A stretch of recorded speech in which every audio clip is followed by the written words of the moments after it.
It is 8 o'clock on the East Coast. It is 5 o'clock on the West Coast. It is the 15th of August in the year of our Lord 2024. Season 15, episode 6, 675 times.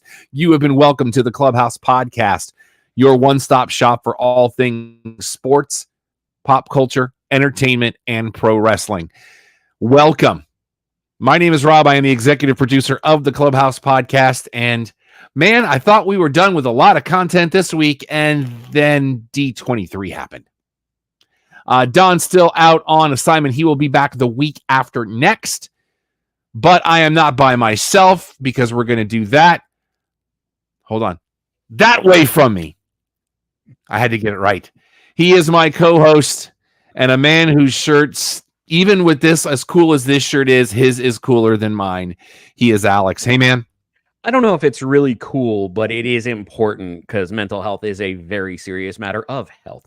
But I also got to say, like, Don constantly out on assignment, but really it's just teasing our brother because tonight's a really good one because we have to say happy birthday, Faith Ford.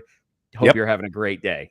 That was the first thing on the run sheet. So, and when I say cool, I mean, I think it's cool that you are wearing it to bring awareness. I think it's great that you are able to do that. So, mental health, very, very important to both of us on multiple fronts.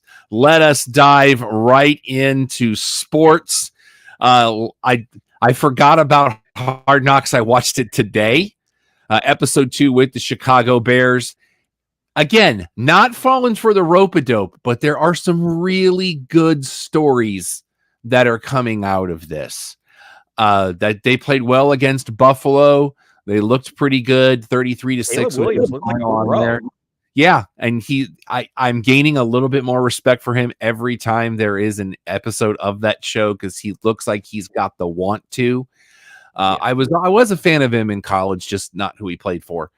At the end, in the beginning, like I got no problems with Oklahoma. It's just USC wears me out. Yeah. But I like where things are going. I like the fact that I still get to say Eberflus. So that brings me joy. Again, I'm not going to fall for the rope-a-dope, but you'll find out more about that next week because next week we will do our first of 2 season previews for the NFL as we get ready for life to be back to normal for a few months. But don't call us liars because it'll actually be 2 weeks because next week will be the AFC, then the NFC, correct? That's why I said we start next week. I wanted to cut off any potential trolling of y'all said it was going to be this week. No, shut up. Next week we start the preview because if you are a longtime fan of this show, remember, we tried to do the whole league once. It was a forever show. So we are going to do it twice. We didn't learn the first time. Yeah. The definition of insanity is doing the same thing over and over again, expecting different results. Yes. Yup. But we will start that next week. So Don will be with us on the following week, and that'll be okay because we might have a special guest. I got to reach out. There's somebody I mentioned it to that was interested, and I need to reach back out to that person to see if they want to join us next week. And I spoke to that person today. Oh, did you? Okay, perfect. JJ McCarthy, unfortunately, out for the season. I was really looking forward to seeing what that kid was going to do. And, just the games don't count, but the injuries do. But I have to ask, because torn meniscus is something that people have come back from in a shorter period of time. What are the odds that this is Minnesota understanding a rebuild and knowing that their defense, despite being very good and having an amazing coach in Brian Flores, little teaser for a couple of weeks from now, is just going, 2025 is a real defense-heavy draft class. You know what, JJ? We're going to go ahead and redshirt you, but you're getting paid millions of dollars, so it's kind of okay. I mean, I'm Minnesota's a team that I always keep my eye on. You have to pull for a team that's never won a Super Bowl, at least on some level. And, Justin Jefferson. I just love watching that kid play. I just do. And just for having, and fully guilty on my side, and I mentioned it before, having a thought of what I expected him to be as a person and then seeing him in receiver, and I'm like, no, that dude's good. We're cool. I got it. But it was a pretty good episode this week. Okay. The God Bless the USA kid. There is a follow-up during I think it's a rookie meeting because Caleb was in the room. He gets up, says who he is, gives his signing bonus, and goes, life updates. And that's all I'm going to tell you. I'm not saying anything else because you have not watched the episode yet. But I am intrigued, though, because they haven't done, although they redid some stuff in the open. So, like, you know how, like, the first week of the open, it was really basic, but it was like going through, and I may have missed it in the first episode, but I caught it now. It starts out with John Facenda. Oh. It's what they've done with the open. They're on a boat and they're going through Chicago, and there's just images that they're superimposing on buildings, and it's different commentators saying different things about the Bears, but it starts out with John Facenda, and I was just like, okay, everybody shut up. I need to watch this. So, but they had the boats and the imagery in the first one. Right, but I don't remember the voiceover. Okay. I had genuinely had a question because I was like, wait, was it not in the live broadcast, but was it in the Max broadcast that I watched? I was confused. I don't know because I don't remember I remember like it was the I just meant the imagery. But but I also like the still image of it, of the players, and the football looks like the bean sculpture. I think that's that was really a cool touch. But you know what? We've said it every year. The team that does Hard Knocks is so good. They are so amazing at getting such good stuff ready, but stuff like that, when you give them time, it reminds me of, Hannibal in the A-Team movie. Give me a week and I'm good. Give me a month and I'm unstoppable. And you have the rookie moment with their other first-round pick, the receiver. Rome Odunze, who is an incredible talent, who will be not useful. I'm going to excited to watch him. I'm going to be watching him for sure, but yeah. Oh, when we were watching, Sean actually watched the Giants one in the prep for me. She's looking at it going, your team's taking a receiver. I hope it's that guy. I hope it's Rome. And then they took Malik Neighbors, and she just looked at me and went, stupid. But I like that kid too. I do. He's really talented. They both are. Let's go through your week 1 preseason scores. New England beats Carolina 17-3. Your Giants got the win, 14-3 over Detroit. The Dolphins beat Atlanta. That was a very low-scoring game in the first half. Houston over Pittsburgh 20-12. Eagles beat the Ravens. The Commanders lose to the Jets. Choke. But Chicago does, like we talked earlier, 33-6 over Buffalo. The Raiders get eked out by Minnesota by a point. Green Bay almost 2 touchdowns over Cleveland. Tampa Bay, who announcing today are now in an official partnership with the University of South Florida. Nice. Go Bulls. Very excited about that. They beat Cincinnati by a field goal. Jacksonville put doubles up on Kansas City, but don't let that tell you anything. Tennessee beat San Francisco by 4. Ditto on that. Not the Clippers. Right city, wrong team. Might as well be at this point. Same. Chargers lose to Seattle by 13. New Orleans beats Arizona by a field goal. The Rams beat Dallas by a point, and from what I've heard, that game was a snoozer. Yeah, and here's the funny part. The score to win the game was with 4 seconds left.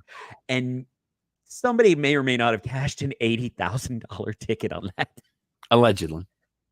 I sold that. And then Denver by 4 over Indy. Also, I do want to tell you there's a funny moment towards the end of this week's Hard Knocks that you'll have to ask me after you watch it, because something happens during the game and it's addressed after the game, and it made me giggle. Right now, currently going on, New England just scored a touchdown, so with the extra point, they will be up 10-3 over. Sir, we can't diminish that. That was Drake May, number 2 overall pick, running in his first touchdown of his career. Oh, wow. Look at that for 4 yards. Yeah, it'll be 10-3 with just past the 2-minute warning in the first half. Coming up on no game tomorrow, but on Saturday, Atlanta will go play Baltimore. I can't say go to because they don't always play in their stadiums, so it's weird. At this point, I believe they do. Oh, are they? Well, there's only 3 games. So. Right. Okay. No, but what I'm saying is that the the history previously where they would host games in other places outside of the Hall of Fame game. I believe every preseason game is now played in the home stadiums. Perfect. Cincinnati goes to Soldier Field on Saturday. That's at noon Central. The other game at 11. That's the only 11 a.m. game. The only other noon game Central on Saturday as New York goes to Houston. At 3 o'clock on Saturday, Detroit goes to Arrowhead. Minnesota goes to Brown Stadium, which just hosted SummerSlam. Let's see. Seattle will go to Tennessee at 6 o'clock Central Time. Also, Saturday night, you'll have Arizona at Indy, Washington at Miami, and then Buffalo at Pittsburgh, New York at Carolina. I'm sorry, where is Buffalo and Pittsburgh playing? At Pittsburgh. Oh, Acupuncture Stadium? Yes. Okay. Assurity Stadium. Yes. The Rams will play the Chargers. My money's on LA. Let's see. It's 6:30 Saturday night. Tampa Bay will go up the road to Jacksonville. Dallas will be at Vegas at 9 p.m. Saturday night. I hate when people do that, and I just did it. 9 p.m. Saturday night. We've already established that it's Saturday night because I said p.m. Then at 7 o'clock in the evening on Sunday, Green Bay will go to Denver, and New Orleans will go to San Francisco. That is your preseason week 2 schedule. And remember, next week, the next 2 weeks, we dedicate as much of the show as possible to the NFL. Now, I will still take notes on wrestling just in case, but I'm prepared to. Yeah, because we will cover a lot. But the other thing we have coming up is if you have to realize these games, like as you said, games don't count, the injuries do. But next week, we will have football games that count, but not at the pro level. Football. And I'm so excited for this. The Savannah Bananas with a couple of big announcements this past week. They have struck a deal with TNT Sports because they're losing the NBA to broadcast 5 Friday night Banana Ball games live. I was at an establishment a couple of Friday nights ago, and they were on the ESPN. Mm-hmm. So the Savannah Banana is getting a lot of love, and I'm here for it. And you said there's something else coming with that? You're gonna have to remind me. I think you covered what I was saying. They had talked about doing a documentary piece along with it. So Behind the Banana, I want to say was the working title that they said. But when you look at it and you're like, well, if you don't know anything about this and you're like, well, why are they doing that? I want to point out something. The Savannah Bananas have been doing a tour of major league stadiums and have sold out more stadiums than the A's have in the last decade. Yeah, they're fun. It's crazy. It's an experience. Have you ever seen the fan rule though? I have not. Okay, so because it's the Savannah Bananas versus the Party Animals. If a party animal hits a foul ball into the crowd and the attendance or the fan catches it, it's an out. So are they the Washington Generals?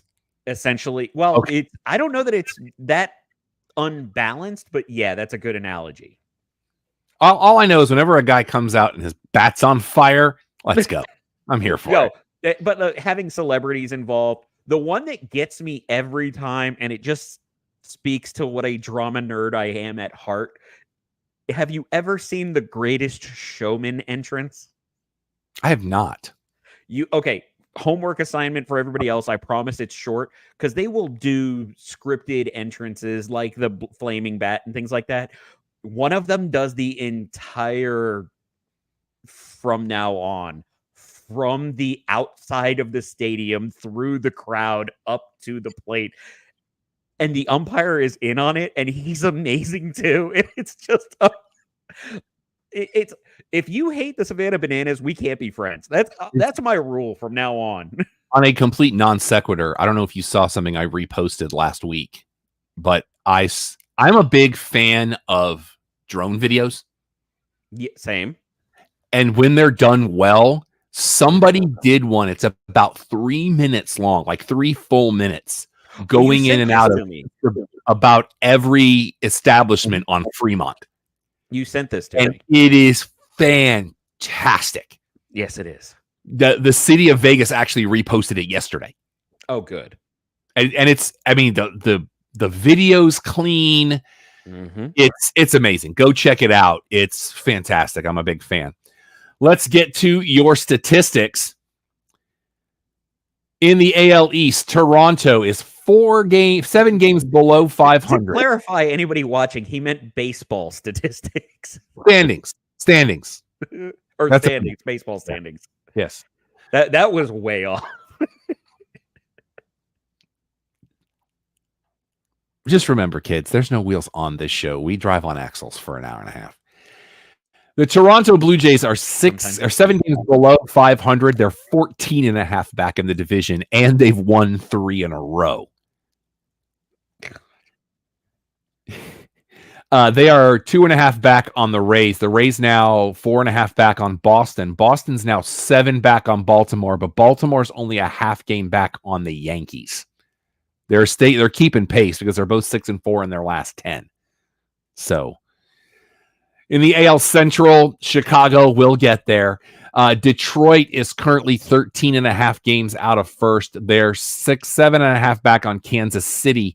The Royals now a game and a half back on Minnesota. Minnesota's now 4.5 back on Cleveland. By the way, Cleveland's on a 5-game heater. In the AL West, before we move off of that, somebody posted a comparison of the last 4 pitchers to win the Cy Young as a reliever compared to Emmanuel Clace, who is the closer for the Cleveland Guardians. He's better. It's pretty unseemly. They're 72 and 49 right now. Yeah, they're playing great baseball without having a genuine star, unless you consider Jose Ramirez a genuine star. In the AL West, we're going to be somewhere next year team. They're 14 back in the division. They're a half game back on.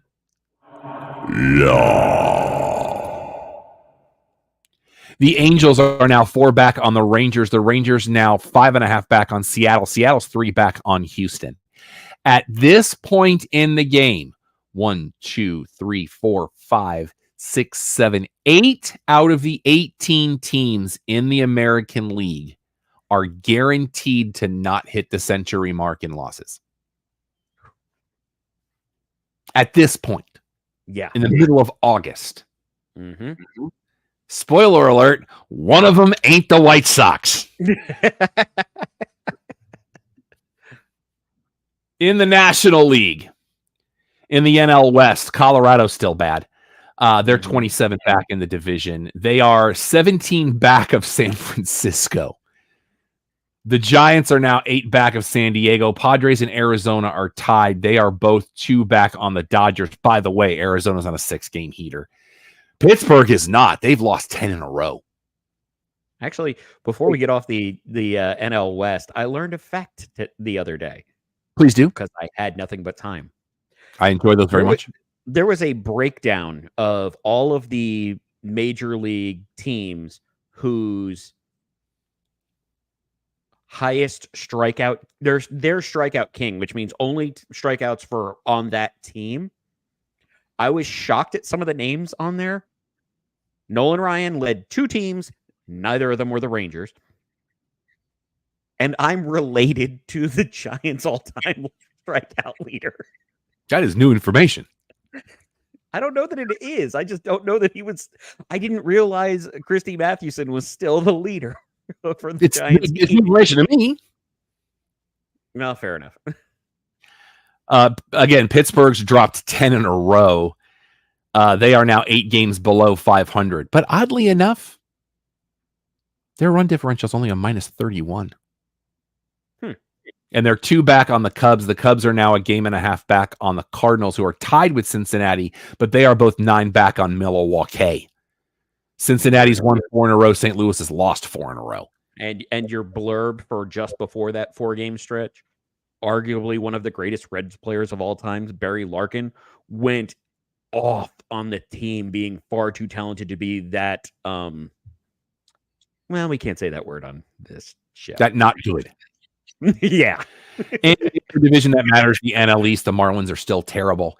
They are 25 and a half back in the division. They're 10 back on the Nationals. The Nationals are now 7 back on your Mets. Your Mets are only 2 Seattle. back. Your Mets are only 2 back on the Braves, and the Braves now 6.5 back on Philly.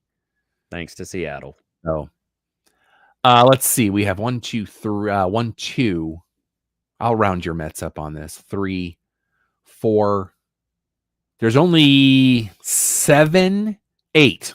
So it's basically the same number in both leagues. 8 teams in the National League, 3 of which they would have to lose every game for the rest of the season. So I'm counting that, including the Mets, because the Mets are at 62 wins.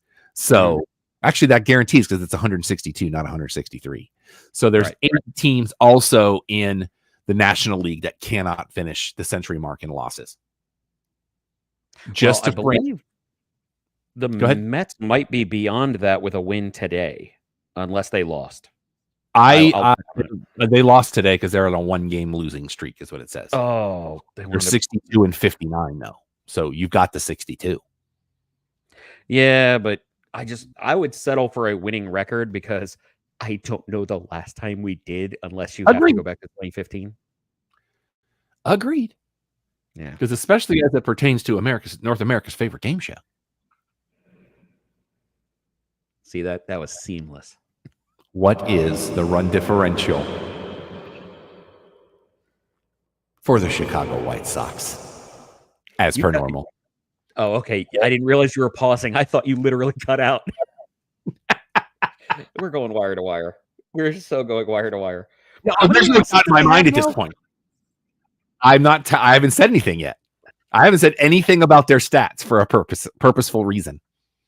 Oh, I hate that because my brain wants to work on math.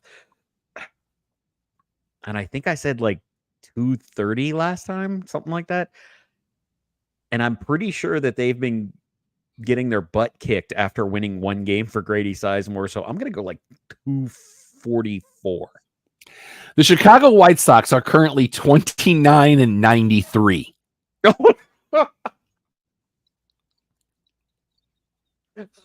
The closest team in losses to them is going to be Colorado at 44 and 78. That is a 238 win percentage.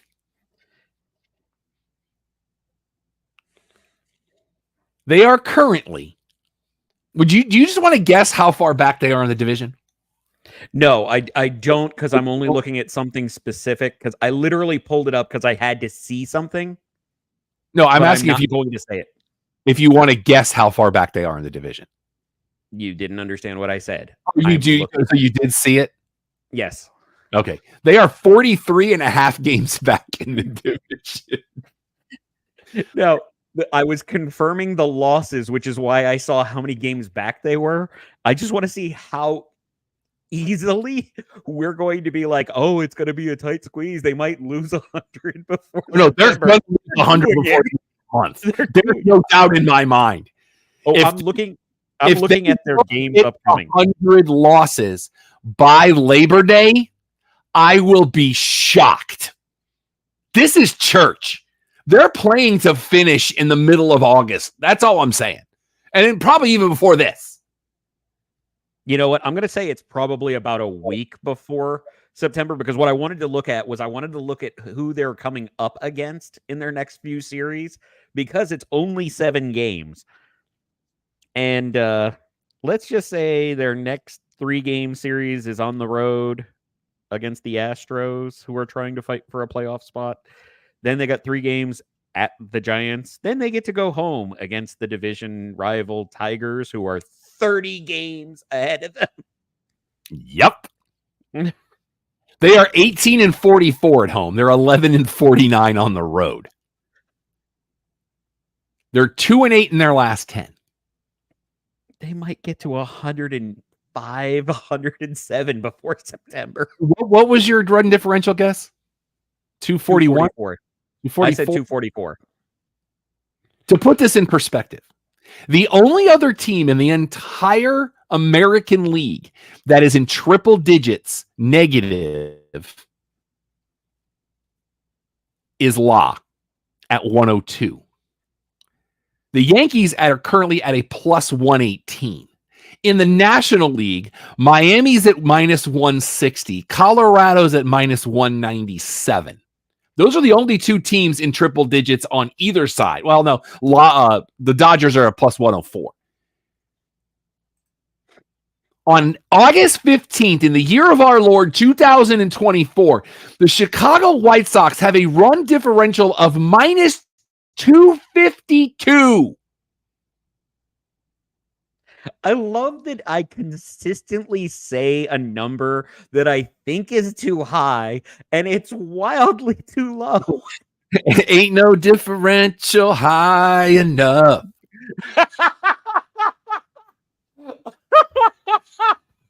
Ain't no win total low enough.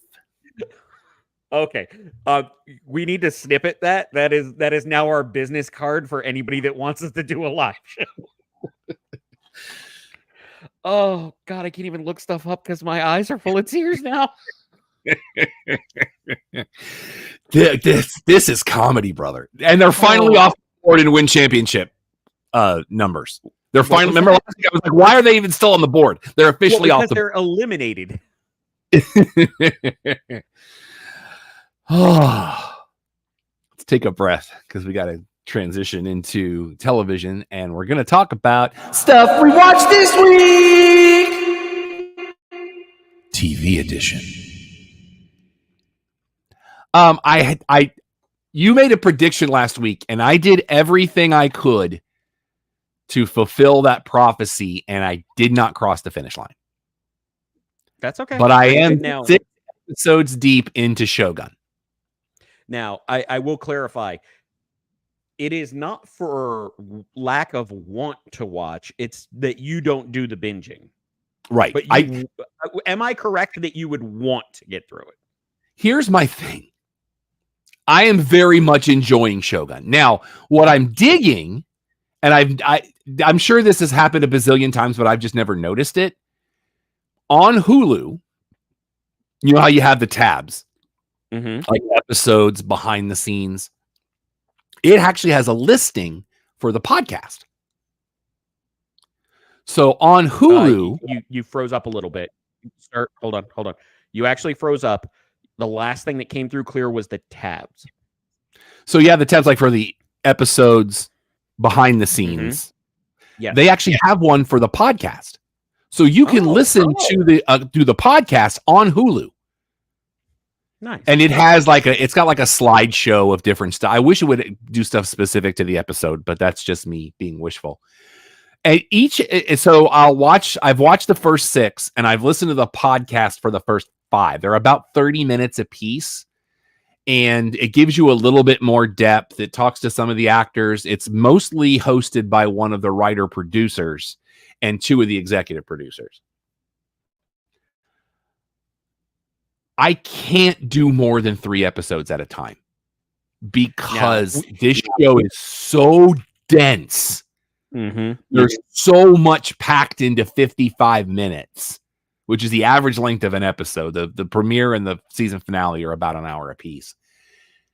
Plus I can't, it's not the kind of thing I can just have on in the background. I have to be completely 140% focused on Shogun because I will not. Okay, hold on. I'll wait. No, I'm sorry. I was working on something when you pivoted. The White Sox have given up an average of 2 runs per day since opening day. Not per game, per day, per calendar day. So they give up 2 on their day off. They give up 2 runs, and they give up 1 every day during the All-Star break. They give up. Yeah. I'm sorry. I was in the middle of that. I didn't want to break it up. Okay, go for it. But they do have a dubbed version of it, but I'm not watching the dubbed version. I want to watch it in its purest form. So you have the British and other people, Europeans, still talking English, but the Japanese are talking Japanese for the most part. Like you have, Miko who does the translating, so she speaks both. And what I really like is a lot of times you watch a show when there's a translator, and what they're translating, you're like, that's not exactly what he said. She is staying faithful to the translation. Like she adjusts where she has to, but the message is still there. Right. Visually, which, spoiler alert for anybody who has not dealt with translations or translators, that is oftentimes exactly, they don't do verbatim because there's also a lot of innuendo and things that do get lost translating. So they have to interpret, which is more often why they're referred to as interpreters versus translators. Gorgeous visually. Oh my God, yes. For people unfamiliar with Shogun, the only way I can describe this to you is just take The Sopranos and put it in feudal Japan. That's it. That's what this show is.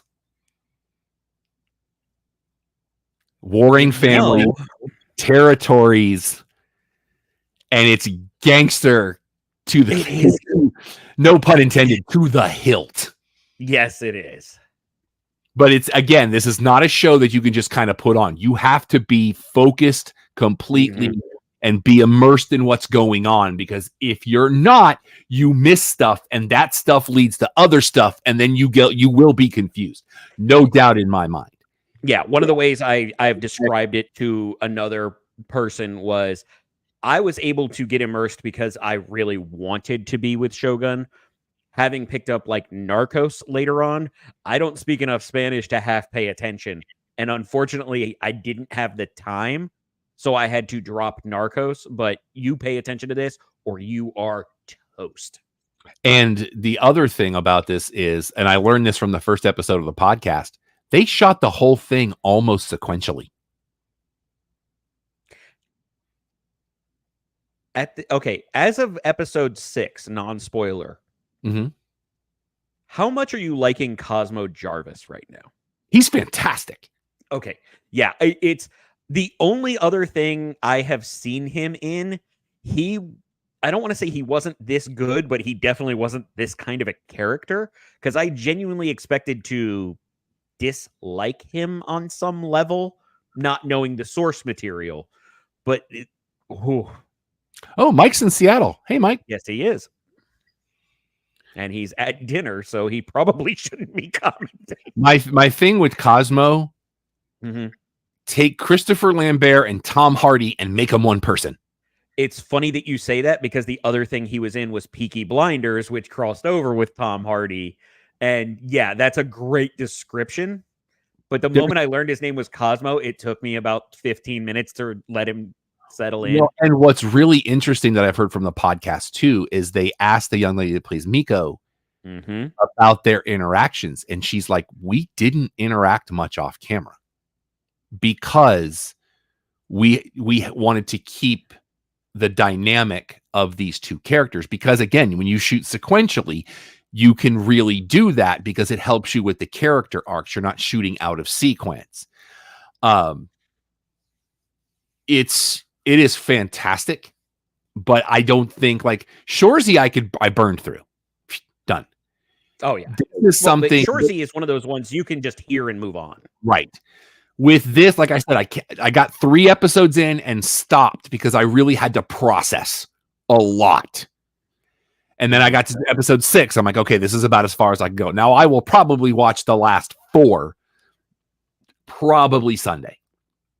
And I split it 2 and 2 Saturday and Sunday. Hey, Russ, because there's something else we got to talk about that's now going on this weekend that is kind of blown the wheels off of some of my plans, but in a good way.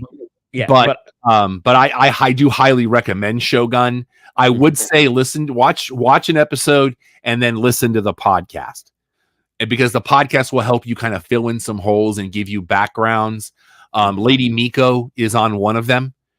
Lady Kiko. Lady Kiko. That's her name. Miko's the main girl. And then there's Lady Kiko. It's funny. She starts out by saying, I will talk English, but at some point I'm just going to start talking Japanese. She's just like, I can go a certain, and then they had an interpreter with her. But it's so good, and there's a reason it's got 147 Emmy nominations. All deserved. Yes, and I'm very much looking forward to seeing how many it brings home, because man, this is good. And I was talking to a friend of the show, Brian Byrne, as I was watching one of the episodes, and he said that he had read they have enough material for at least five seasons, if not six. This is the thing I have been wanting you to get done with the show so that I can talk to you about certain things. But to pivot, because I am the degenerate of the show, Anna Sawai, the most how you doing of how you doings, and is nothing short of crushing it. But here's the thing: the irony is, I had not seen her in anything prior. I saw her in two different news shows this year, where her character is almost the same but opposite, because she is actually in oh my god, why am I drawing a blank on the Godzilla show's name? Monarch. A monster? Okay, a monarch. Monarch, where she plays Californian, where her father is Japanese, who has to go to Japan or various other places. And in this, she's Japanese dealing with the not American, but the English speaker. So there's that crossover. And the fact that she does both incredibly flawlessly shows you a level of talent beyond everything else. Oh, I just realized you're on episode 6. You haven't even gotten to her best scene yet. Yeah, I did. Yep. I'm not saying it. We do want to send a quick RIP to the friends and family of Rachel Lillis, who played Misty and Jessie on Pokemon. I have a lot of people that I've interacted with in the last few years that are voice actors and had some wonderful tributes to her, including a couple of show promoters that I know. So we wanted to send something out on that. Give it just a second to set. Have you ever heard of something called Rig TV? Never. This is some kind of a streaming service. They are bringing back Monster Garage. I loved Monster Garage. I saw this week and I was like, I know why it went away, but I prefer Monster House, not animated movie, but they did a version of it where they would redo people's houses in themes. I never saw that. Oh, now there's one they did like a Christmas house, and like the last episode they went back to the Christmas house, and the lady was an absolute witch with a bee. But like this Christmas house, they turned one of the rooms into an ice skating rink.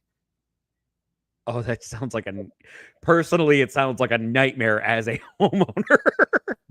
But it was more like it wasn't ice, but it was just like that other kind of material. Oh, the plastic. Okay. And it's funny because this is the second time Monster Garage has popped up in our conversations on the show in the last few months. See, I'm trying to make sure I'm trying to find where you can stream it, but not the animated movie. Good luck. I think you're winding up wasting showtime on that one because you're going to keep circling back to it. But for those that were wondering, we brought up Monster Garage a number of weeks ago because that was the first place. I don't know if it was we or just me. It was the first show that I saw CM Punk on because he was one of the undercover workers in the garage when they made the mobile wrestling ring. It was on the Discovery Channel, so it might be on Max somewhere. Okay, I'll take a look. So, but yeah, some of the stuff they were doing on those. Russ has asked about the new MeTV Tunes channel. I have not checked it out yet, but they've got a great lineup. So, respectfully, I don't even know what that is. It's just basically it's a new channel that's doing all the old classic cartoons in blocks like Boomerang used to do. Okay. Apple TV has renewed Ewan McGregor's Long Way for season 2. So that was the show he did a couple of years ago, and then it just kind of nothing happened. CBS has announced a show that my wife she's kind of gotten into, but kind of not. Fire Country is adding Jared Padalecki in season 3. More Padalecki is always good Padalecki. Yes. Okay, like I said at the top of the show, D23 happened and a lot of things happened. We are not going to cover everything, I'm sure. I know for a fact we're not going to cover everything they talked about in the parks because that alone is an hour episode. I'm very intrigued by a couple of those things. Pixar's they're going to have their very first original series on Disney Plus. It's going to be called Win or Lose. It's going to debut on December the 6th. They're also going to be doing a series in 2025 called Dream Productions. This is actually a spin-off of Monsters, Inc. This is about where Riley's dream. I'm sorry, Inside Out. Not Inside Monsters, Out. Oh, okay. Where Riley's dreams are made. Oh, so how it plays with the emotions and different things. That's very cool. Daredevil Born Again will debut in March. Did you see the blurb from Vincent D'Onofrio on that? I did not. I just know I got to go back and watch the rest of the Netflix stuff. So one of the questions to the entire cast in the official follow-up was, did you have to scale anything back? Because anybody that watched it on Netflix knows it was hyper violent, but it worked. It wasn't hyper violent for the sake of hyper violence. It worked in the story. They asked, D'Onofrio jumped up and went, "No, you don't understand. We went further." And I just went, "Oh, Disney ain't playing." Yeah. They saw $1 billion from Deadpool and went, "Greenlight everything." They did show a trailer for Star Wars Skeleton Crew, which is being billed as Goonies in the Star Wars universe. Starring Jude Law. And that will start December the 3rd. What If is going to end after season 3, but there will be a Marvel Zombies show. I saw that. So there is that. Did you see the Simpsons thing is kind of interesting? This season, Disney Plus is going to get 4 episodes of The Simpsons that will not air on Fox. They're getting 4 exclusives, including a new Christmas episode, 2-parter that will be called "Oh Come All Ye Faithful." So keep your eyes open for exclusive Simpsons episodes, which my niece has binged the entire series over the last year. So she is big into that. Season 2 of Percy Jackson has added a lot of new cast members. Timothy Simons is joining the show to play Tantalus, and playing the Gray sisters, Kristen Shaw, Margaret Cho, and Sandra Bernhard. Yes, and yes. Like, I'm here for it. I may just binge season 1 just to get ready for that alone. And they have said that season 2 of Andor is coming next year. And basically what they're saying is by the time you get to the end of season 2, you will not see Rogue One the same. Oh. I read that today and went, I saw some Rogue One, don't play with me, because Andor season 1 did nothing for me. I saw some behind the scenes pictures that came from Alan Tudyk, and we love Alan Tudyk, but it was really funny to see him just walking around on stilts in spandex. Yes. Russ is putting in the chat room that one of my favorite game shows is coming back, The Greatness of Tic Tac Dough, hosted by the Brooke Burns, who is from Dallas. Brooke Burns is from Dallas? Mm-hmm. I feel like I should have known that. Yeah. I always get her and Brooke Burke confused. Yes. But no, Brooke Burns, I think, is the one that's from Dallas. Let's see here. HBO Max has they've said they've added there's 8 new cast members that are joining season 3 of The Gilded Age, which my wife is very much a fan of.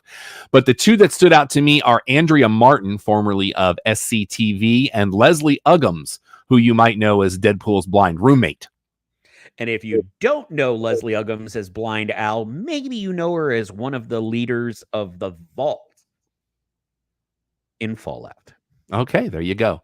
Netflix has greenlit a Ghostbusters animated series that will be in line with the latest 2 films. Mm-hmm.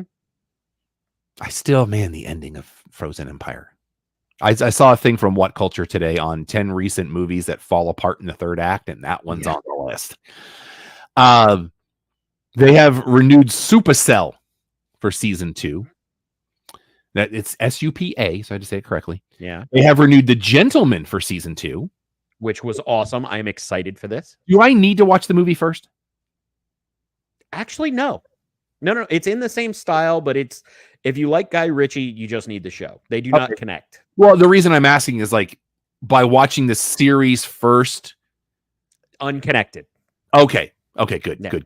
Because I do. That's why I'm saying it's in the same vein, but it's not the same story. Season 7 of The Circle. I didn't realize there had been 6 seasons of that show. Jen just started watching that. It's coming September 11th. Hold on, you get a taste of my beverage before I say this next thing.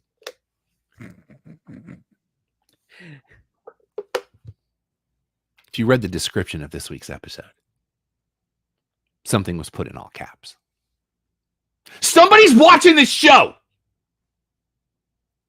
Because 2 weeks ago, on this show, on this very show, probably right about this very time, I made a plea. And not a premium live event. And my prayers have been answered. My prayers have been answered. Because September 15th is the day. It is a Sunday that Heels finally makes its way to Netflix. And I could not be more excited. People, I need you with me on this. Mm-hmm. Watch it. Watch it again. Tell your parents. Tell people you know. Tell people you don't know.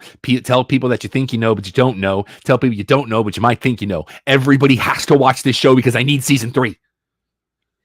Do you think it'd help or hurt if I say that I may just turn it on repeat in my guest rooms and just let it run? Let it run. Just let it run. I am so excited. We are literally 31 days away from me finally staying spoiler free and getting to the end of season 2. I am so excited. I'm ready for this. It is putting my wrestling fan bias aside, this show is brilliant on every level. Stars canceling that series, they will rue the day. So support this show because we really do need a season 3. And Stephen Amell, like, big fan, dude. Huge fan. Not just Stephen Amell. We have friends in that cast. Yeah, I'm just Alexander Ludwig. We got heck, covering myself. The wrestling choreographer of that show is a direct friend of this show. These stunt performers are friends of this show. And we love them very much, and we want them to have work, too. Absolutely. This show, and I think they've even, like last month, I think didn't they get a shop on Pro Wrestling Tees? Yes, they did. They returned. Now, if you want to allow me to tell you why you should care on that, we're not just saying this because we're friends with it. You've seen Alexander Ludwig and Stephen Amell in a bunch of things. But let me tell you something else. Multiple members of that cast, just on the stunt side, are also working for Francis Ford Coppola on Megalopolis. Okay? These guys know what they're doing. I love this show so much because it's honest, it respects the business, and it's incredibly well written. It's incredibly well shot. Everything on this show works on every level. And if you're not on board, you need to get on board. Absolutely. Are you familiar with Plex, which is a streaming service? I am. They have announced that they will be streaming all 9 seasons of the Drew Carey Show for the first time anywhere. Nice. You want a fun fact with that one? Please do. Very first review I wrote of anything was the debut episode of the Drew Carey Show when I was in middle school. Very nice. Yeah. And the Roku channel announced that they will be streaming the show Kate and Alley for the first time ever. You would have been very, very young when that was. And USA, we talked a few weeks ago about USA doing a television series of The Rainmaker, not Okada, the John Grisham novel. John Grisham, yeah. John Slattery will be playing the John Voight character. Oh. And I like him a lot. Yeah. The only thing on TV, on DVD or Blu-ray this week. Before we get off of that, there is one other thing that we know that is premiering in September. Go ahead. On the 29th. Go ahead. Season 15 of a show that was told they wouldn't make it through season 1. And not only did they make it that far, they also had a movie that we very much enjoyed. It is Bob's Burgers returning on September 29th. And I did see during, you may not have seen it, but during Dynamite, they did show the commercial trailer for the Rick and Morty anime. I have seen it, yes. Okay.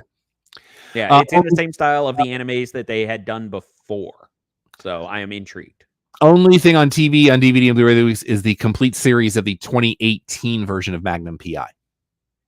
Okay. I actually know people that really enjoyed that. So the original version was a reference on John Oliver this week.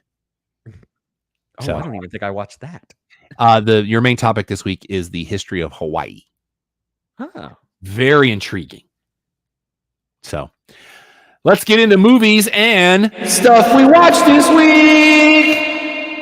Movie edition. I watched a documentary the other day. Okay. I was just looking for something to watch, and I was on Prime Video, and I'm a big fan of documentaries, especially when they don't get real preachy. And this is one that's been on my radar since 2016, and I finally was like, you know what? I got a couple hours. I'm going to watch this. It is called Now More Than Ever: The History of Chicago, the band. Oh. Holy cow. Wasn't this, before you get into it, this is the one where you told me you didn't think there was that much to it when we first talked about it, didn't you? No, this is, last week we were talking about Air Supply. No. I'm saying when this came up before, you had said, I don't know if there was enough for a full movie based on Chicago, similar to what you said last week on Air. Oh, I don't remember that, but maybe I did.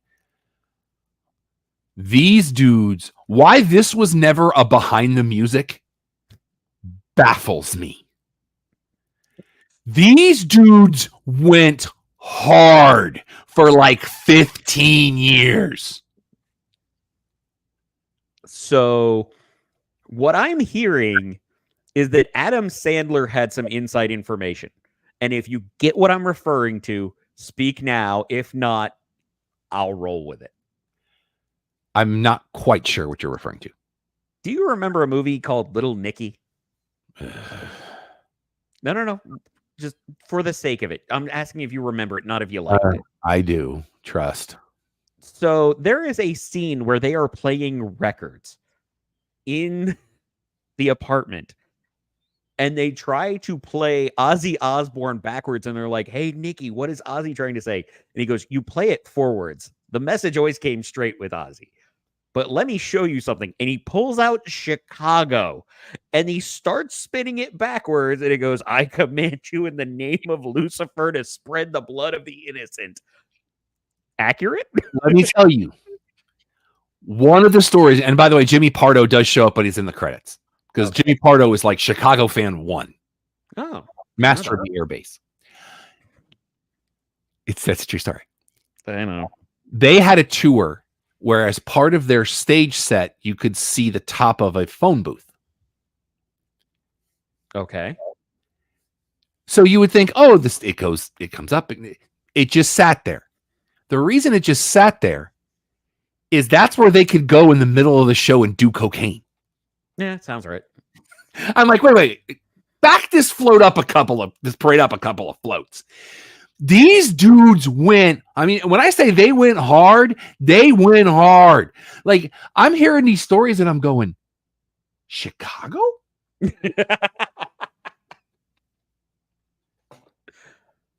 And you will also, if you didn't know it before, and even if you do, it will reinforce the level of I love me some me that David Foster lives his life in.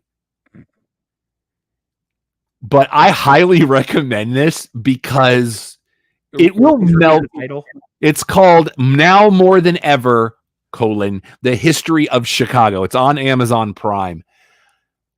I can't. I clean after it. It was just one of those and it was only like 4 or 5 years ago that I learned what the meaning of 25 or 6 to 4 was. And that came to me from friend of the show, Raymond Garcia. No, I thought it was just like a play like 6 to 4 is Europeans' way is like 6 times 4, but that's 24. Mm-hmm. 25 or 6-4 was Rob, who's the keyboard player. He was sitting in a hotel in the middle of the night, and it was either he couldn't remember if it was 3:35 or 3:36 or 3:34. So it would have been 25 or 5 in the morning.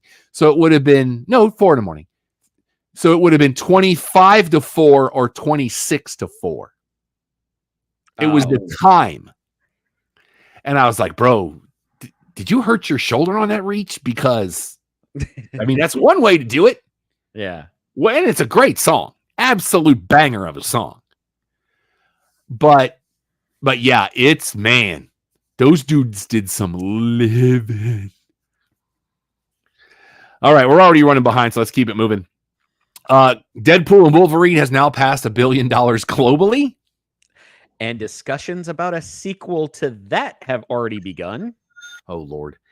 I have a pitch. Also on my agenda this weekend, Furiosa Mad Max Saga hits Max tomorrow.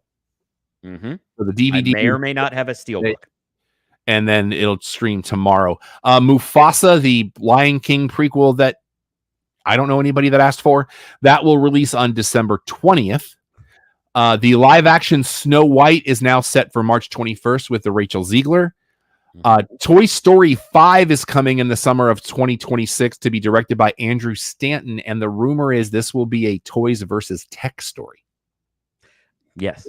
So I'm very interested in that. They actually teased some of that at D23, so it's not even a rumor. They have teased it as toys versus tech. Elio is finally coming next summer. I saw this trailer like a year and a half ago.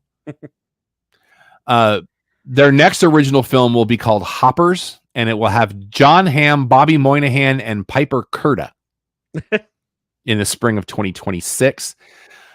We are getting Frozen 3, Thanksgiving of 2027. We are also in development for Incredibles 3. Sure. We have a title for the third installment of Thunder Smurfs. It will be called Fire and Ash. Mm-hmm. Have you seen what James Cameron is doing with this now? I don't care. No. But now he's starting to say, okay, we've laid the groundwork. Now we're going to get into it. No, it's been 6 hours, sir. Let's move on. Not for me. It's been about 45 minutes. I enjoyed the first one. Did you see who has joined the voice cast for Zootopia 2? I believe I did. Kihei Kwan. Yes, I did. I loved the first one. I very much enjoyed the first one. The first one blew me away way beyond it had any business going. The title of the sequel is now officially Freakier Friday. Yep. So there's that. Lilo and Stitch is getting a live action remake. It looked okay. They have only done a teaser, and Stitch coming through the screen looks really good. Okay. I mean, visually. Friend of the show, Maddie Marr, is a big Stitch fan. Mm-hmm. So she might be our measuring stick there. We're getting Dwayne Johnson is bringing Monster Jam to the big screen. I don't know how to feel about this. Why not? We're getting The Accountant 2 in April. I liked the first one. I could see at the end how they left it open. I never saw it. It's pretty good. It's pretty well done. We have casting for Amazon's He-Man movie. Camila Mendez will play Tila. Mm-hmm. So I'm interested in that. Let's see here. James Wan is developing a new version of the Creature from the Black Lagoon because we're getting ready for this Dark Universe thing at Universal Studios, which, man, that thing's coming together nicely. Well, remember, they had the false start with The Mummy, so they're going to have to do something. I didn't mind that film. No. I didn't think it was great, but I didn't hate it. Well, and technically that's the second film in what was supposed to be that series. Go on. The Dracula Rising or whatever it was actually the unofficial first one. Dracula Rising. Yeah, it was, or was it Dracula Uprising or something like Wait, that? are you talking about Dracula Untold with Luke Evans? I don't think so. Because that was a long time beforehand. I don't know which one you're referring to. Hold on, I can tell you. I know we've gotten new images for the Nosferatu from Robert Eggers, and it looks awesome. But you might be right, because I know it's not Dracula 2000. Oh, it's definitely not Dracula 2000. Do It you might remember who played Dracula in that movie? Gerard Butler, wasn't it? Yes, it was. So A there's man who benefited more from a beard than anyone ever has. Fantastic Fest is coming up next month, and one of the things that will be on the agenda is Terrifier 3, and it clocks in at 2:08. Oh, Terrifier. Oh, sorry. I heard it as Terra Oh, Fire. I didn't think of it as Terrifier. But I know a lot of people that love that second one. In what could be the weirdest story this week that hit today, David O. Russell is doing a film about the creation of the Madden video game. Did you see who's now signed on to play John Madden? I believe I did see this. I'm more of a game protector. Nicolas Cage is going to play John Madden. Why not? I feel like that's where I'm at with everything, right? Why not? Just do it. Yeah. Just throw something on the screen. I don't care. But in what could be the craziest story in a good way this week, actually, we'll do this one first. We do have the title for the Megan spinoff. I'm sorry, Mithrigan? Yeah, it will be Solma A.T. And Lily Sullivan will be the title character. Okay. But did you see who's doing the music for Tron Ares? Did you see the reveal of it? I did. That was dope. Bow down before the one you serve. 9 Inch Nails is not Trent Reznor. Now, to clarify, Trent Reznor has done some amazing work on his own. It's not just Trent Reznor. It's 9 Inch Nails doing the music for Tron Ares. Let's go. And I like how Jeff Bridges just lives his best life at every given moment. And they're saying, like, you ain't ready for this movie. Mm-hmm. Like, we're going dark. Yeah. And I'm like, all right, let's do this. Movie new releases and places you get movie new releases this week. Alien Romulus. You can see Don's review for that at www.theclubhousepodcast.com. That's our website. Also this week, a movie called Dee Dee, which is a foreign film, and it's not about Dexter's sister. Silly Dee Dee. It takes place in 2008, and I believe they showed this at Asian Film Festival of Dallas. During the last month of summer before high school begins, an impressionable 13-year-old Taiwanese American boy learns what his family can't teach him: how to skate, how to flirt, and how to love your mom. Also this week, a very, very dark film with the Elizabeth Banks called Skincare. Have you seen anything on this? Yeah, I didn't want to. Famed, I can never say this word. Esthetician? Did I get that right? Esthetician. It sounds like it should be dirty, but it's esthetician. Hope Goldman's skincare business faces sabotage when rival Angel Vergara opens a boutique across the street. Aided by friend Jordan, Hope seeks to uncover who's trying to ruin her reputation. Lewis Pullman also in this. Lewis Pullman getting some big roles lately. Nathan Fillion, Eric Palladino. Do you see the Wendy comic Malick's book in this role that he landed? I did not. He is playing Sentry. Ooh, very nice. Yeah, he bulked up too. Also this week, a movie I have reviewed on said website, My Penguin Friend with the Jean Reno. Love Jean Reno. So go check that out. Also this week, Close to You with Elliot Page. Who stars as a trans man who returns to his hometown for the first time in years. See if there's anybody else in this of note. I wonder if that'll feel any, if that'll be any autobiographical for him. Oh, I'm sure that there's some elements to it. Well, he co-wrote it. Yeah, but what I'm saying is similar to So how Garden State for Yeah. Zach Braff was at least half autobiographical. We also have Rob Peace, based on a true story. A brilliant young man puts his bright future at risk to help his father. This is directed by Chiwetel Ejiofor. Oh, and he is talented at everything that man tries to do. He's also in it along with Mary J. Blige, Camila Cabello. Let's see, Mare Winningham. Haven't seen her in a minute. I know I'm going to screw this one up, but I'm going to try real hard. Gabenga Akinabe. I know that name. I refresh my memory on the title. I'm going to look it up. It's called Rob Peace. Nope, that's obscene. Okay. Rob Peace.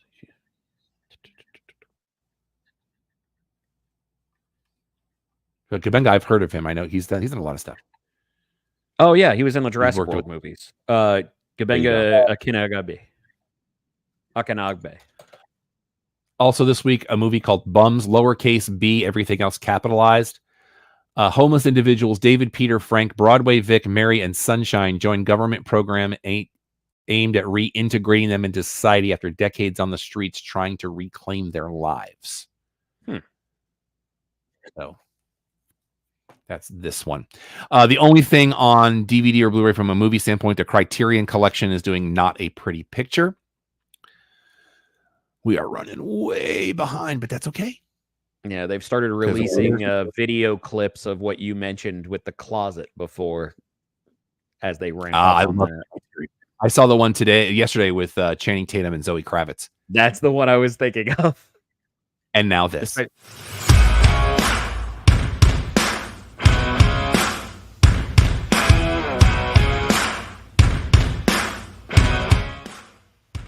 It is time for the other half of our show, your one-stop shop for all things professional wrestling.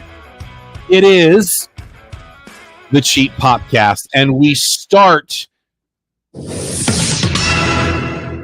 with breaking news. And it's not great breaking news. I just got a DM from friend of the show, Ricardo, that we have lost Afa. Afa has passed away. The Wild is undefeated. And we also lost Kevin Sullivan this week. Last week. That is 2 huge losses in this industry. I believe they both did Dungeon of Doom work, did they not? He was in the Dungeon of Doom at one point. Absolutely. Yeah. It could be argued that Kevin Sullivan is solely responsible for keeping Hulk Hogan relevant for a while until that heel turn. Afa of the Wild Samoans, of the family. Mm-hmm. We want to send our best out to the family and friends of both of them. And we are both fans. Absolutely. It was announced last week during TNA Impact that Bound for Glory is set for October 26th in Detroit at the Wayne State University Fieldhouse. Would you like to turn things around and bring this back to a nice bright star, sir? Absolutely. Tell me you saw the picture from AT&T Stadium. You're going to need to be more specific for me to answer that. Every year, AT&T Stadium hosts something called Jared's Epic Blaster Battle. It's a huge Nerf. Oh, yes. I know people that go, and it's an absolute blast. And then there was something on the Jumbotron. Thank you, Dylan Decker from Botchamania, I believe is where he is from, for putting Joe Hendry on the Jumbotron at AT&T Stadium. I saw that picture and said, thank you, Jesus. This has gone to places that, like, I thought we peaked with the Stanley Cup. I really thought we had the Stanley Cup. You know what's next. I need a Times Square takeover. Oh, absolutely. But to clarify, and I mean, Jared is actually my neighbor. Oh, is he really? Yes. So shout out to him. Yeah. I laughed and laughed and laughed. Well, would you like the other little tidbit with that? Go ahead. That I don't even know what to call it anymore. Not Megatron, but the dear God, this is so large. I just kind of want to play Xbox on it. Seen people that have. I know. I'm jealous. You know who the first ones that did it were? I knew this at one point. It was the Jonas Brothers. I did know that. They sat in that stadium and played Xbox on it. It was awesome. Those screens are now 4K. As of a month ago. I thought it would have been earlier than that, but yeah. Nope. Somebody in this house was in that building 4 days ago and learned this. Oh, very nice. It wasn't me. Yeah. But the Joe Hendry thing, God love. Yes, God love her. Absolutely. And I feel like similar with Adam Cole. Baby. Anytime we say Joe Hendry, or at least on some level, there just has to be in the background just. Can I tangent for a minute? Don't you always? Well, I always like to ask. As you know, because I told you the other day, one of the YouTube rabbit holes I've fallen down is a channel called Jolly. And that is the same channel that you told me about. They have a sub version of their channel that does the stuff with kids reacting to American food. It's the same channel. I watched one of their studio episodes yesterday. Now, the Jolly is these two British guys that they come to America and they just road trip and they try American food for the first time. They did an entire month in Texas. My wife will watch these videos with me. Them at Whataburger is gold. But one of their studio shows from about because they've been doing this for like a decade now. Yeah. One of their studio shows, they had different hot sauces from around the world, and they had their hot sauce World Cup. The rules were they would put it on the wing. They would eat the wing. They would, if one of them decided that they wanted milk, the rule was they had to do rock, paper, scissors. The winner got to drink milk because that helps with the burn. Mm-hmm. The loser had to drink tequila. No, which makes it 3 times worse. Oh, that's so bad. I swear to you, in 12 minutes, I had dropped to a knee. I was laughing. So if you watch any of their stuff, watch that one. You know what the funny thing is? This is the 3rd video of theirs. You have said that exact same phrase. I'm telling you, it's because when my wife is fully engaged in something like this, you know it's good because. But my point is that you have consistently said, if you watch nothing else, watch this. But you don't say that lightly. So anybody that has heard you say that multiple times that may not know you as well, like one of our viewers or listeners, if you're getting the podcast on all of your podcasting apps, such as Apple or Google Store, you're not saying that lightly. You are just enjoying each stop along the way. It is called Jolly because it's a combination of their names, Joe and Ollie. Spell it. Jolly, all caps. Okay, so traditional Jolly spelled. And it's brilliant. I watched them at a Ranger game where they got the big boomstick dog. Oh no. And just watching them, I haven't gotten to the Terry Black's barbecue episode that they did in Austin, but I've watched the Buc-ee's episode. The Whataburger episode's brilliant. I watched them. They were in California and went to Costco for the first time. And they got one of everything from the snack bar. And it's brilliant. It is absolute brilliance. And their average videos are like 10 to 20 minutes. So they're not a real big commitment. They're bite-sized. But they're great. And they don't need my endorsement because they got a bazillion followers. But I fully endorse Jolly. It's just good, wholesome fun. It really, really is. So back to the matter at hand. We found out that Yuya Uemura is out of the G1 Climax. He is injured. Oh, we love Yuya. Couple of notes from MLW. Brock and CW Anderson will debut at Summer of the Beasts on August 29th. for MLW at the Melrose Ballroom.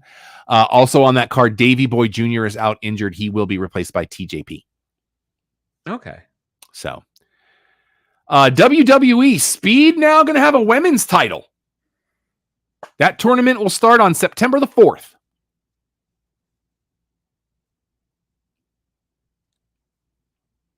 Okay. No, you cut out. I don't know what you just said. I heard women's title. That was it. Speed is going to have a women's title. Well, they're used to only having 3-minute matches, so that shouldn't be too hard. And the tournament starts September 4th. John Cena has officially said his retirement tour will have about 36 dates. Well, and WWE has started sending out.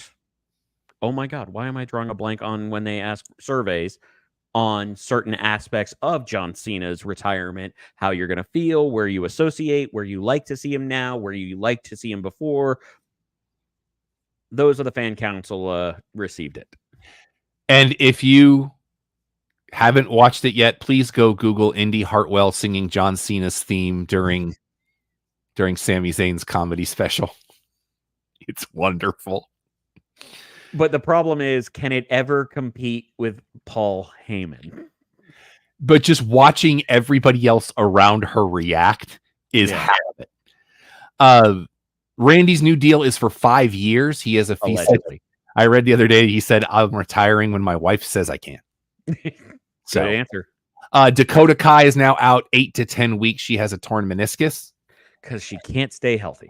God love her. Which is sad. Kevin Owens versus Cody Rhodes is official for Bash at Berlin. I'm actually looking forward to that. That should be a good match. Yeah, I'm looking forward to that. A couple of notes from Raw. Does Pete Dunne join Imperium?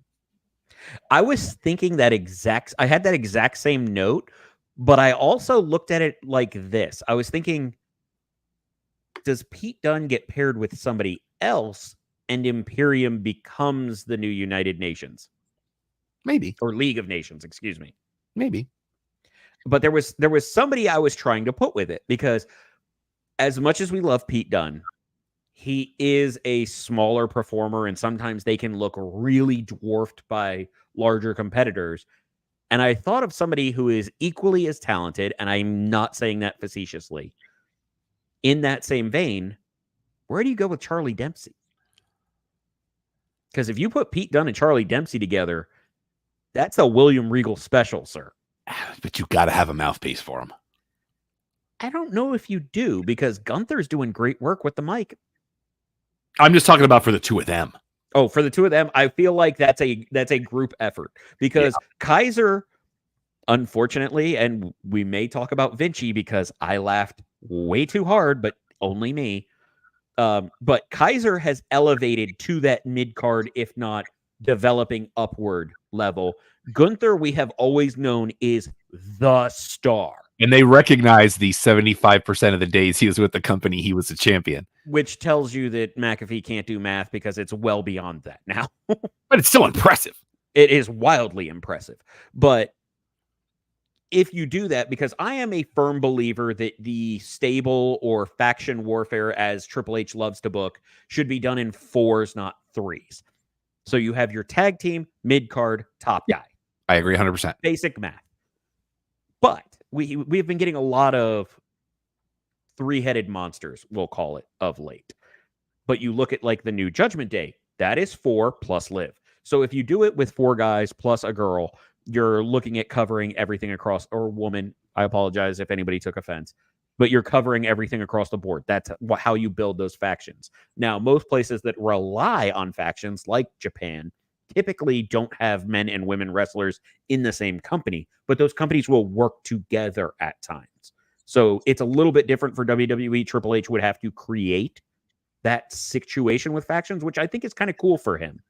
But I see it as something like Charlie Dempsey and Pete Dunne as your tag team, and just let them annihilate people by bending them all around. Let Kaiser be the A+ aesthetics, and then Gunther just kills people. As far as the Vinci thing goes, just change the gimmick. Okay, I don't have a problem with the gimmick. The reason I laughed is because I was like, I know he's in the win.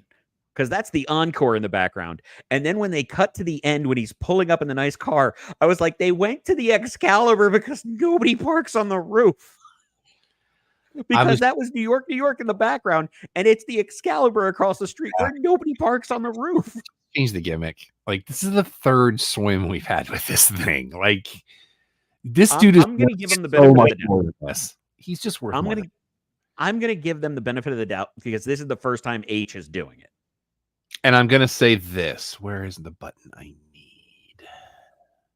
Where is the... Oh, it's on the other page. Yes. Backstabber Balor.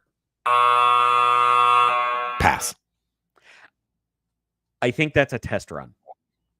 Because what? It failed. Failed miserably. No. I don't think it's going to be Backstabber Balor. I think that the group name that they are testing to shift off of Judgment Day is the Backstabbers, and you're going to have Carlito as the senior member because what was his finisher forever? I know. But here's the part that also made me laugh because I was like, man, Carlito has been around a long time. And I looked it up. He's only 4 years older than Priest. If they don't come out to the OJs, it doesn't matter. NXT. Do we need to call it the Heritage Cup Championship? What are we doing? And new Charlie Dempsey. Yeah. That is actually where I led from. But this is the first week in a long time watching NXT where I went, this was the best show of the three that we're setting up to this because SmackDown's peak severely high because OTC is back. Raw's peak, okay, we're getting teased because we're not there yet. But it was good. But that main event, the best line from McAfee was, this is a PLE main event on Mondays. Or on a Monday. And it was. But with NXT from start to finish, everything was good except for Kalani Jordan being a spare forever. And I was like, oh, thank God Wendy Chu made her unconscious. Now she might be tolerable. No, I still don't care. Hank and Tank saying honk honk. That is gimmick infringement. David McClain would like a word. They are so desperate for something for those guys just because like them. No. That's the thing. Hank and Tank have the personality that so many members of NXT are missing. They are not as great in the ring, but then I remember they're what Heavy Machinery was years ago. Yeah. But they have more personality already. Well, at least more personality than Señor Take. And we have new tag champs. That one kind of surprised me, and then I realized why it shouldn't have been a surprise. They telegraphed the crap out of it. But what's your real world aspect? Because wrestling has always leaned into the real world aspect. The university wins the tag belts during back to school week. Yeah. And I'm hearing strong rumors that Thea Hale's getting called up soon. She deserves it. She's amazing. She is phenomenal. And I'm not being facetious. Breaking news. Go ahead, please. I hope they're calling up multiples because kudos to them giving Ridge Holland something to build his confidence back up because apparently part of his return to NXT was his head game was not in it after the Big E accident. Yeah, sure. And he's relearning to be Ridge. What was that? I said, I'm sure. I have no doubt. Yeah. I'm sorry. You had... You were starting to say breaking news. I guess maybe it was closer to 6 hours ago. We know next year's All In will be in our Fairburg at Globe Life Field, which means we now know when the All-Star game is next year. Because they're going to have 2 or 3 days to lead up to everything. So, and apparently they are getting very, very good feedback in the city of Arlington. Arlington has been extremely happy with their relationship with AEW. And Tony Khan has openly said that they are getting such good crowds and such fervor from the fans of Texas because Texas wrestling is the best wrestling. Come at me. But they are actually talking about similar to what they did with Daly's Place of having a hub based in Arlington to regularly stop at. Nothing wrong with that. And they have struck a deal. They will be the front of shirt partner for FC Fulham's women's club. Isn't that the club they own? I don't know. I believe it's the club that Cons own. But shout out for them. Being on the front of the shirt. They are on Fulham FCs. Yes. So I love it. Wrestle Dream is now officially set for October 12th at the Tacoma Dome. And I don't know if you saw this thing that the deal that Triller's going to be doing. Go on. That you can get all in and all out together for $84.99. Just save you like $15. Didn't see that. No. Yeah. But that's only through Triller. So I wonder though, because Triller previously only had external. Ooh, if we have some headlines pop up, but it's not wrestling, do we want to say anything? If we've got breaking news, we've got breaking news. Do you need a sounder? I think it's noteworthy. All right. Breaking news, we go live to Rockwall, Texas. The Los Angeles Rams have announced that Aubrey Pleasant, one of the female assistant head coaches on the team, will become the first female to head coach a game, albeit preseason, on Saturday. Let's go. I'm here for it. On them. I love seeing stuff like that. Dig it. A couple of notes from Collision. I don't care if this was intentional or not. But respect to Swerve Strickland for referring to it as the eSportatorium. Oh my God, I popped so hard when he said that. I don't care if he do that or not. He's getting credit. I don't care if that was brilliant, and I am co-signing. Well, but I am thinking it's 100% intended because Swerve has always been a student of the business. That's part of the reason why everybody who works with him is like, yeah, dude gets it. He is modern. He understands past. He blends them together. He knows exactly what it is. I love that dude. Billy Starks apparently is injured, so I guess that must have happened after Saturday night because I started watching Ring of Honor, which is showing at 2 hours. And she's doing sit-ups in the ring during Athena's promo. But there's a indie show she was supposed to be on this weekend that they're saying she is out injured. And there is somebody else that shows up tonight that I'm not going to ruin, even though Wrestling Online ruined it for me again. Well, somebody shows up. What does the IWC do best besides but the newsletter has been really, really good about not doing that with taped shows. Oh, you mean Wrestling Observer? What? No, Wrestling Online newsletter. It's something I've subscribed since the late 90s. And he always does a great job, but it's now 2 weeks in a row. He's put up an ROH spoiler the day after the taping, and he usually doesn't do that. It's weird. It's not a big deal. I'll tell you off air. Fair enough. And Dynamite. Oh, my issue with what WWE is doing right now with the blackouts and the yeah. What Dynamite's doing is worse. Whenever there's a curse word, instead of muting it, they just play really loud crowd noise. That's I know exactly what you're talking about. I don't know that that's worse. It's worse to me because good. It hurts my ears. Well, they both hurt me. Yeah. Stop it. Why? And Russ, talk to your people in Tulsa. They ruined the show. But it's like they just started this. Like you've been letting the same words go for 3 years. Yeah. New FCC violations. I don't know. I'm just, what's going to happen in January with Netflix? You know what? If it's that we're going to hear some things, I'm okay with it. We're adults. Grow up and move on. Yeah, but there is such a thing as overkill. Oh no. I'm hoping it's the point where you're doing it for the sake of doing it. Yeah, that's not what I want. If it's more natural, I'm cool with it. But if you're force feeding it and it becomes as we mentioned before, a Guy Ritchie movie or Quentin Tarantino-esque, don't go that far. I agree 100%. All right, before we go, I forgot to do the plug during music or movie talk. Uh-oh. We have breaking news. If you are in the Dallas area this weekend. I thought you were going to do this as the plugs. I meant to do this before movie talk, and I didn't. No, but I swear I thought you were saving it for the plugs. Okay, everybody who is listening, watching, or anything, stop what you are doing. This is what you need. Sir, the floor is yours. So last night I called Alex and I was like, I can't text this to you. I need you to hear me when I say this. Mm-hmm. I also found out the background to this. I'll tell you later. Fair. I got a text yesterday from friend of the show, Adam Conway, who is one of the managers at the Angelica at Mockingbird Station. One of our favorite theaters on the planet.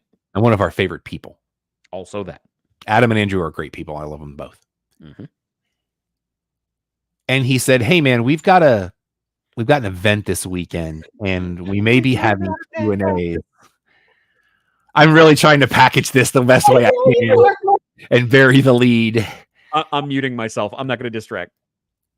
And he said we needed somebody to moderate Q&As. Are you available? And I said, yeah, I got nothing going on.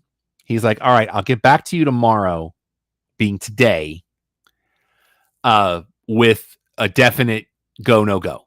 Perfect. Not a problem. So I call Alex and I go, there's a greater than 0 chance that something's going to happen this weekend.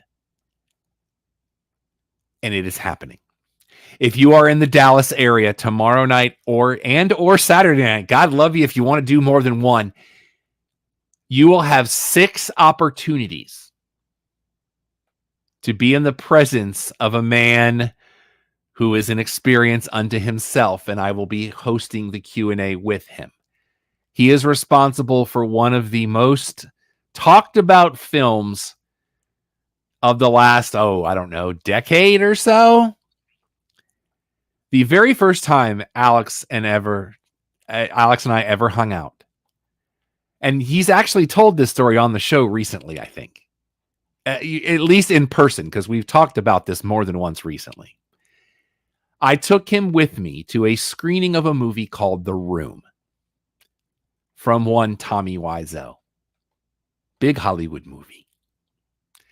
Because we screened it the week before we screened The Disaster Artist. We have gone and seen it in its purest form since and been in the presence of Mr. Wiseau. Not only will there be 4 showings of The Room this weekend at the Angelica with Tommy Wiseau, who I will be sitting with for Q&A at the beginning, so don't be late. There will also be 2 showings. There's 6 total. So 2 showings of The Room tomorrow night, being Friday night. 2 showings of The Room on Saturday night. In between those showings, there will be showings of his second feature, which I didn't realize released last year. Big Shark will be showing Friday night and Saturday night. You cannot stream this movie anywhere. You cannot get a physical copy of this movie anywhere legally.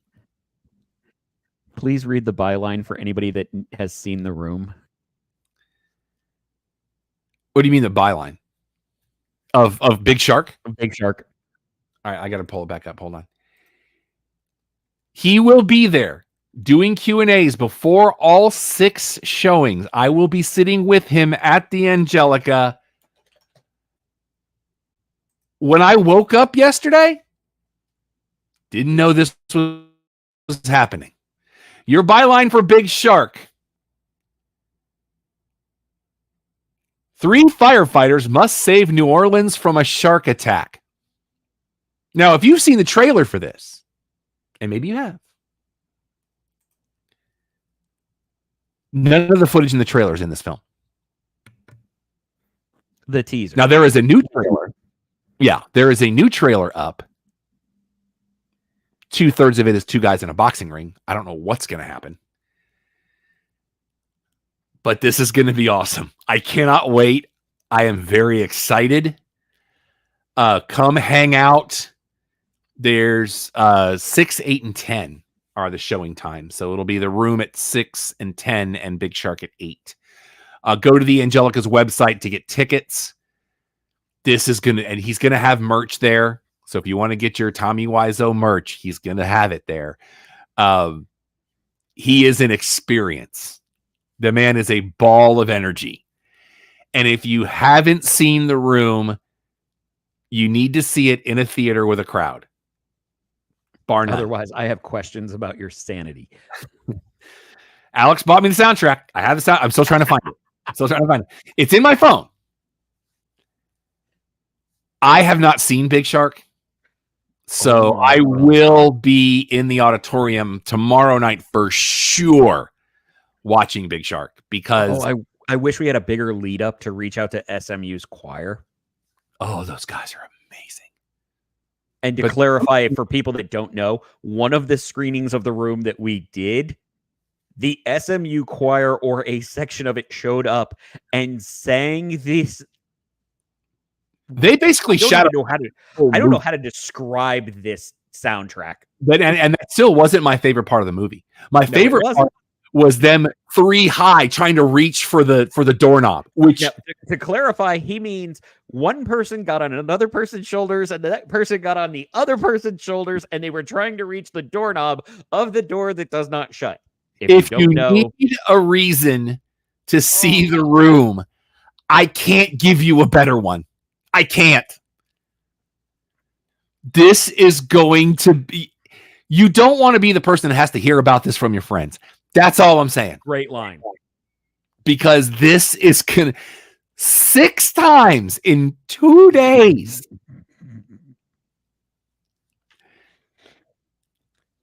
I am so hyped for this. Everybody just remember, Rob is about to become the new Greg Sestero.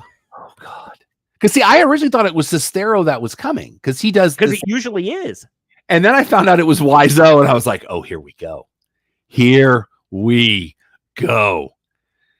I'm hoping they're going to let me record at least one of each. Because, holy cow.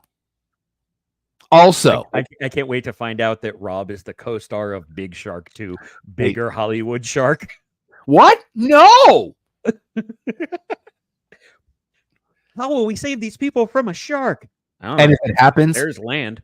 If it happens, I ain't telling nobody. None of y'all are gonna know until it comes out, and I'm just gonna watch all of you react. So insane! Next Friday night, which would be the 16th and 23rd at the Texas Theater, kicking off Dallas Comic Show next weekend, there will be a screening of Flash Gordon with Sam Jones. Nice. I may or may not be there. Negotiations are underway. Gotcha. Okay. I was like, I can't tell if you're just being coy. We'll see. I might be there. I don't know. But I will be there for Dallas Comic Show next Saturday, and it's going to be a blast because I'm going to actually do he hasn't released the schedule yet, but it's kind of cool what he's doing with this one. Also at that show will be Red Brown, the OG Captain America, who is a wonderful human, and Sean Stasiak coming back. Yes. And some great voiceover artists. Of course, the great Brian Massey, friend of the show, will be there. Erica Muse, friend of the show, will be there. And a couple that we haven't seen in a while that are going to be there. And I can't wait to see them because I haven't talked to them in a while. So Tiffany Vollmer, friend of the show, is going to be there. I need to reach out to her husband and see if he's coming. But yeah, it's going to be a great show next weekend. Come out to the Visit Mall. We'll talk more about that on next week's show. But yeah. This is going to be. I'm so excited. That's her name, right? I'm so excited for this. At one point, am I allowed to yell at the screen? She's unclipped. I think you need to take notes during your first viewing of Big Sharks so that we know how to interact with this. Oh, you're getting a phone call on Saturday. Make no mistake. Why are you waiting for Saturday? Because by the time I get out of there on Friday, it's going to be like 1 a.m. That is a good point. Don't call me. Yeah, because the movie won't end until 11:30. Mm-hmm. And then, by the time I get out of there, it'll be midnight. By the time I get home, it'll be 1 a.m. Tommy Wiseau just finishes his first or his third Q&A with, "Do you have a room for me?" I can't. Let's do the plugs. That way, there's a QR code for those of you on the video version. Scan that, get all our stuff. If you're on the audio version, thank you. Website is www.theclubhousepodcast.com. Find out everything you need to know and some stuff you don't. Follow us on your social media. Everything except Twitter and TikTok are the Clubhouse Podcast. Those two are Clubhouse Show. Just look for the logo so you know you're in the right place. You can follow me on your social medias if you would like. Everything is yes, that Rob Irvin. That is spelled ERVIN. I'm Vexploit on all social media. If you'd like to help out the show, please go to prowrestlingtees.com/thepopcast. We got a lot of different shirts, a lot of different designs, and a lot of different color options within those designs. If you happen to be an artist and would like to share a design that you think would work well on our store, you will get paid for every shirt that sells. Or if you just have suggestions about the store, you can reach out to me at alex@theclubhousepodcast.com. The official fact checker for Sooner Gator Productions is Don Ford. You can follow him on Twitter at Igbunu, IGBUNUUU. You can also email him for an opportunity to have us at your local establishment doing a live remote show. We love doing those. Might have a couple coming up soon. Keep your eyes open. He is Don at theclubhousepodcast.com. You can email me questions, comments, concerns. Tell me to go pound sand. I am Rob at theclubhousepodcast.com. Charlotte Marshall's on Pinterest because we are morally obligated to say that. Our normal show every Thursday night at 8 Eastern, 5 Pacific is your one-stop shop for all things sports, entertainment, pop culture, and pro wrestling. So until next time, for Alex, for Don, for the Empire, I'm Rob.